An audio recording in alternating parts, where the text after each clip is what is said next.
ሰላም ውድ የዩቲዩብ ቤተሰቦቼ እንዴት ናችሁ? እኔ ደህና ነኝ፣ እግዚአብሔር ይመስገን። በጣም ነው የማመሰግነው። በእውነት መጀመሪያ ላመሰግናችሁ ፈልጋለሁ፣ ምክንያቱም አልጠበቅኩም።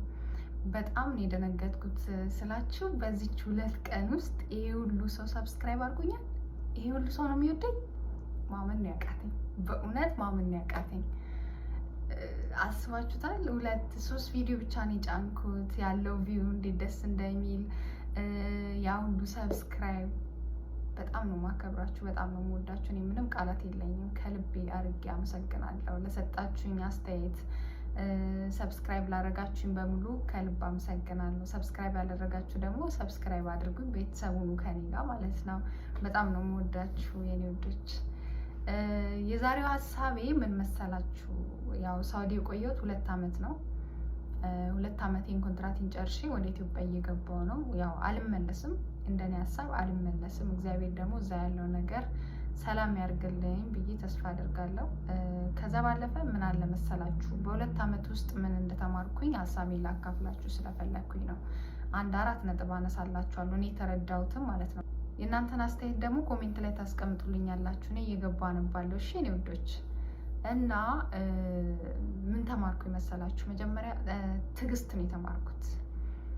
በጣም ትዕግስተኛ እንደሆነ፣ ነገሮችን እንድታገስ። ያው የተለያየ ከኛ ማህበረሰብ ሰው ይለያሉ።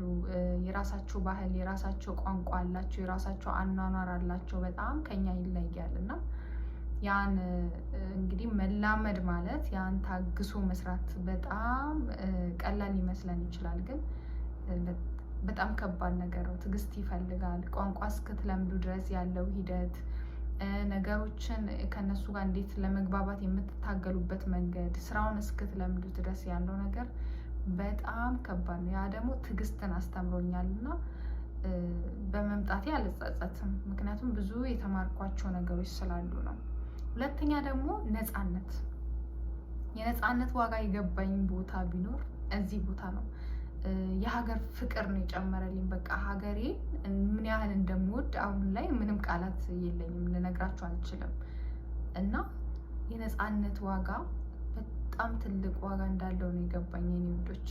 ነፃነት ወጥታችሁ መግባት፣ እንደ ልባችሁ የራሳችሁን ስራ ሰርታችሁ በሀገራችሁ ራሱ ተቀጥራችሁ እንኳን በሀገራችሁ ብትሰሩ እንኳን ወጥታችሁ መግባት ራሱ ምን ያህል ዋጋ እንዳለው፣ ለብሳችሁ ልብሳችሁን እንኳን ከሰው ጋር ሰውን አግኝታችሁ ከሰው ጋር አውርታችሁ ስትገቡ ያለውን ስሜት በጣም ነው የተረዳሁት። ምክንያቱም ቀለል አድርገን የምናያቸው ነገሮች ምን ያህል ዋጋ እንዳለው ነው የተረዳሁት። እዚህ መውጣት አትችሉም። ሁሌ አንድ አይነት ቦታ፣ ሁሌ አንድ አይነት ሰው ነው የምታዩት እና በጣም ከባድ ነው። ያን ታግሶ ማለፍ ራሱ እኔ እንጃ ጀግንነት ነው ብዬ ነው የማስበው።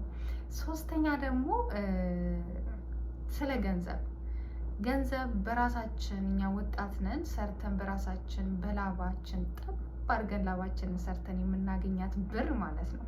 ለገንዘብ ያለኝ ዋጋ ጨምሯል። ምክንያቱም እዛ ሀገራችን ላይ ተቀጥረን ምንም ያህል ብንሰራም የዚህን ያክል አይደለም ዋጋ የምንሰጠው። ምክንያቱም እዚህ ላይ የሰው ግልምጫ አለ፣ የሰው ቤት ኑሮ ነው፣ ብዙ የሚያስጠሉ ነገሮች አሉ። ግን በዛ መሀል ደግሞ የተሻለ ገንዘብ ፍለጋ አይደለ ከሀገራችን የወጣ ነው።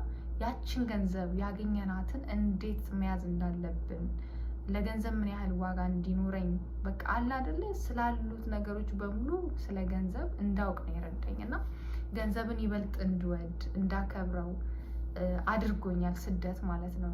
ወደፊትም የራሴ ስራ ቢኖር እንኳን ወደ ሀገሬ ብገባ እንኳን ገንዘብ ሲይዝ የገንዘብ ዋጋ እንድረዳ የረዳኝ ይሄ ስደት። እንኳንም መጣው ምላቸው መንገዶች ቢኖሩ እነዚህ ናቸውና የገንዘብ ዋጋ ተረድቻለሁ።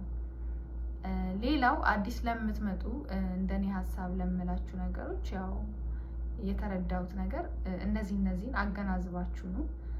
ስደት ጥሩ ነው ስላችሁ ካላችሁበት ችግር፣ ለምሳሌ በጣም አማራጭ አጣችሁ፣ መውጫ መግቢያ አጣችሁ፣ በጣም ጭንቀት ውስጥ ላላችሁ ሴቶች መታችሁ ዝቅ ብላችሁ ሰርታችሁ የምትለወጡበት ሀገር ነው።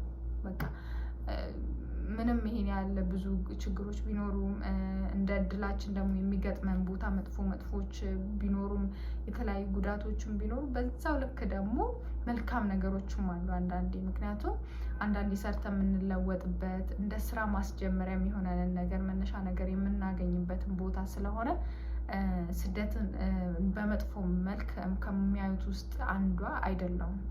ምክንያቱም በጥሩ ከወሰን ነው በመልካም ከወሰን ነው ከተማርንበት ከተጠቀምንበት በጣም ጥሩ ቦታ ነው። ምክንያቱም መነሻ ለሌለው ሰው፣ የሚረዳው ሰው ለሌለው ሰው፣ መውጫ መግቢያ ላጣው ሰው፣ አማራጭ ለሌለው ሰው በጣም የሆነ አለ አይደል መወጣጫ መንገድ ነው ብዬ ነው ማስበው። እና እንኳንም መጥቼ ብዙ ነገር ነው የተማርኩት። የእነሱን ባህል የእነሱን ወግ ማየቴ ራሱ ለሚቀጥለው ራሱ ስደት ሄዳለሁ ብዬ አልመኝም፣ ብርቅ አይሆንብኝም። ገባችሁ? በፊት ስደትን ስለማላቅ አገሬ ውስጥ ሆኜ ለመውጣት በጣም ምጓጓ ሰው ነኝ። በቃ መሄዱን ብቻ ነው እንጂ ሄጄ ምን እንደሚገጥመኝ አላውቅም። እና ያን መጥቼ ማየቴ ለሚቀጥለው ህይወቴ ለኔ አዲስ እንዳይሆንብኝ ረድቶኛል ማለት ነው። ዋናው ትልቁ ነገር ያ ነው። እና እንኳን መጣሁ ተመስገን ነው። ደግሞ ከምንም በላይ እግዚአብሔር ይመስገን። ዋናው ጤና ሰጥቶን ሰላም ሰጥቶን ሰርተን ወደ ሀገራችን በሰላም መመለስ ራሱ ትልቅ ነገር ነው እና እግዚአብሔር ይመስገን ስለ ሁሉም ነገር። እና በርቱልኝ ስደት ውስጥ ያላችሁ። ግን ከምንም በላይ ሰርታችሁ ገንዘብ ያዙ፣ እንዳትጸጸቱ። ገንዘብ የአረብ ሀገር ገንዘብ ማለት ነው። ለምን እንደሆነ አላውቅም።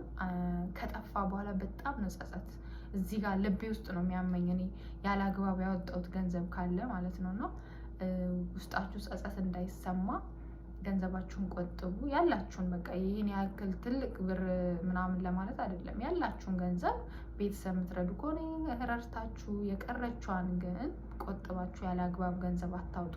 ወጪና ገቢያችሁን ለይታችሁ ለሚያስፈልጋችሁ ነገር ብቻ። ከዛ ቦታ ግን ለመራቅ ለትንሽ ጊዜ ዝቅ ብላችሁ መስራት ያለባችሁን ሰርታችሁ ያላችሁን ገንዘብ ይዛችሁ ወደ ሀገራችሁ ሄዳችሁ ለመስራት ሞክሩ። ካልሆነ ደግሞ እዚሁም ሆናችሁ ከሰው ቤት ወጥታችሁ ውጭ ላይ ለመስራት ሞክሩ። ሙያ ያለውን ነገር መማር፣ ስልጠናዎችን መውሰድ፣ ልምድ ያለውን ነገር ለመማር ሞክሩ። ሁሌ ቤት ውስጥ ሰው ቤት ውስጥ በሆነን ቁጥር ማሮቼ እድሜ አለ፣ ሴት ልጆች ነን።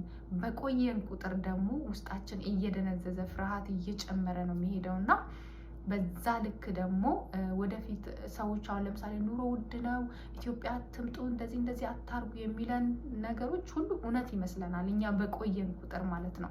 ምክንያቱም መቆየቱ ጥሩ አይደለም። ያላችሁን ገንዘብ ይዛችሁ ግን ስራ መፍጠር ጥሩ ነው። ሁሉ ነገር አሁን ከጊዜው ጋር ሂዱ። ሁሉ ነገር እያመለጣችሁ ነው። እናንተ በቆያችሁ ቁጥር ሁሉም ነገርም ደግሞ እየተወደደ ነው የሚሄደው እንጂ እየቀነሰ አይደለም የሚሄደው። ሰዎች እንደዛ ሲሏችሁ ስንት ብር ይበቃል ብላችሁ ጠይቁ። አያውቁም እነሱ ራሱ ማለት ነው። ምክንያቱም ስንት ብር እስኪኖራችሁ ነው እናንተ ሰው ቤት የምትሰሩት? ለምሳሌ ስንት ብር እስኪኖራችሁ ነው? እንደዛ ብላችሁ ራሳችሁን ጠይቃችሁ ታውቃላችሁ?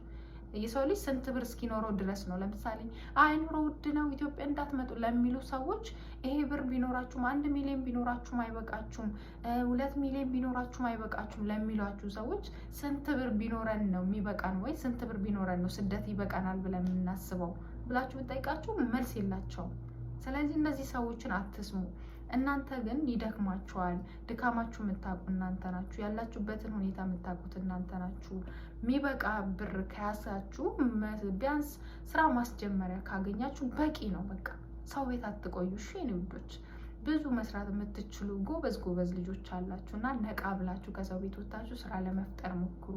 የኔ እህቶች በርቱልኝ። በጣም ነው የምወዳችሁ። እኔ ደግሞ ያው ስደት በቃኝ ብዬ ነው ወደ ሀገር የምገባው። ልጅ እንዳለችም ነግራችኋለሁ። የልጄ ኃላፊነት እኔ ላይ ስለሆነ ከልጄ ጎን መሆን ስላለብኝ ለልጄ ፍቅር መስጠት ስላለብኝ ነው እና እኔ ግዴታ መግባት ስላለብኝ ነው የምገባው። ቀጣይ ደግሞ ኢትዮጵያ ገብቼ ያለውን ስለ ስራም ሆነ ሄጄ ምን እንደምሰራ ምን እንደማደርግ ደግሞ ስላለው ነገር ሁሉ ለእናንተ ሼር አደርግላችኋለሁ። ከእናንተ ጋር አወራለሁ ማለት ነው ስላለው ነገር። እስቲ ኑሮ ውድነቱም ውድ ነው ብሎ የሚያስፈራሩትንም ደግሞ ገብቼ ደግሞ አሳያቸዋለሁ። እስቲ ምኑ ጋር እንደተወደደ ምን ያህል ብር ቢኖራቸው ነው እኛን እዚህ የሚያስፈራሩን የሚለውን እያንዳንዱ ነገር አሳያቸዋለሁ። እኔ ቅድስት አሳያቸዋለሁ። ምንም ሀሳብ አይግባችሁና ላይክ ሰብስክራይብ በማድረግ ቤተሰብ ሁኑ። እወዳችኋለሁ። በእውነቴ ነው፣ ከልቤ ነው በጣም የምወዳችሁ። በጣም ነው በእናንተ የተደመምኩት። እኔ እንጃ ቃላት የለኝም እና በጣም ነው የምወዳችሁ፣ አከብራችኋለሁ። ባይ